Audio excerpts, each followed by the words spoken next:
இல்லாம உபாசகர் வாராகி உபாசகர் அப்படின்னா உபாசனைன்னா வாராகி அம்மனோட மந்திரங்கள் எடுக்கணும். அது பல ஆயிரம் பல லட்சம் பல கோடி முறை மணியை வச்சு உபாசன மந்திரம் ஜெபிக்கணும்.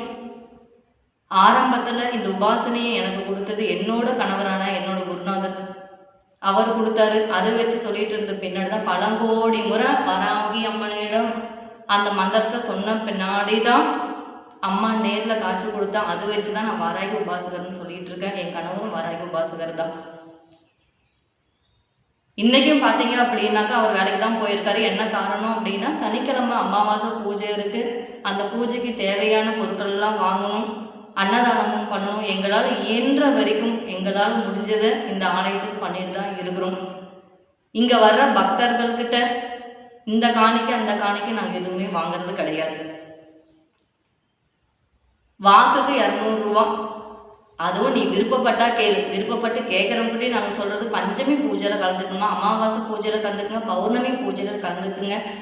நீங்கள் கலந்துக்கிட்டு அதில் எலுமிச்சு பழமும் மிளகாவும் யாக பொருளும் போடும் பட்சத்தில் அத்தனை விதமான பிரச்சனைகளும் அம்பாள் தீர்ந்து வைப்பா.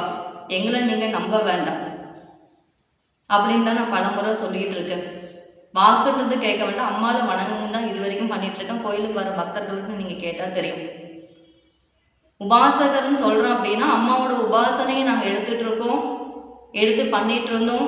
நேரில் காய்ச்சி கொடுத்தாங்க. அந்த ஒரு மனக்குழப்பத்துக்காக தீரத்துக்காக தான் ஒரு தாயை தேடி நாங்கள் போனோம். அந்த தாயும் என்னோட மனசில் இருந்து அப்படியே சொன்னாங்க. அந்த நன்றின்றதை என்றைக்குமே நாங்கள் மறக்க மாட்டோம். ஒரு தாய் வீடு போல தான் இது வரைக்குமே அந்த தாயையும் அந்த ஓம் சக்தி அம்மாளையும் இது வரைக்கும் மனசில் நினச்சி வணங்கிட்டு இருக்கோம்.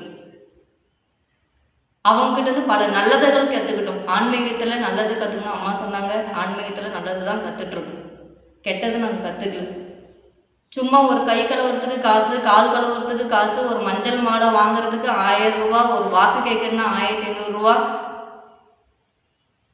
இது மட்டும் இல்லாமல் கேளைக்கு சித்தரை வச்சுட்டு சரி 5 லட்சம் ரூபா, குட்டிச்சாத்தானோட பூஜையில் கலந்துக்கிட்டா 5 லட்சம் ரூபா, ஒரு பாம்பு மேலே ஊந்துட்டு சாமி வாக்கு சொல்லுவாங்க. இதெல்லாம் பார்க்கும்போது இது மட்டும் இல்லாமல் காலில் கொலுசு நிறையா போட்டுக்கிட்டு, காலில் மெட்டியை போட்டுக்கிட்டு, மேலே ரத்தத்தை மேலே தண்ணியை சோப்பு தண்ணியை ஊற்றிக்கிட்டு ஆன்னு சொல்கிற நான் தான் சாமின்னு சொல்கிற அத்தனை பேரையும் பார்க்கும்போது அவ்வளோ ஒரு எரிச்சலாக வருது. அவங்கள வச்சு தான் நான் இது சொன்னனே தவிர நீங்கன்னு குறிப்பிட்டு என்றைக்குமே நான் இன்னைக்கு சொல்கிறேன் கேளுங்க, என்றைக்குமே சொல்ல மாட்டேன். ஏன் அப்படின்னா என்னோட தாய் வீடு அப்படின்னா அது நீங்கள் மட்டும்தான்.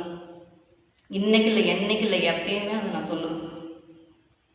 வீடியோவை முழுசாக பார்க்க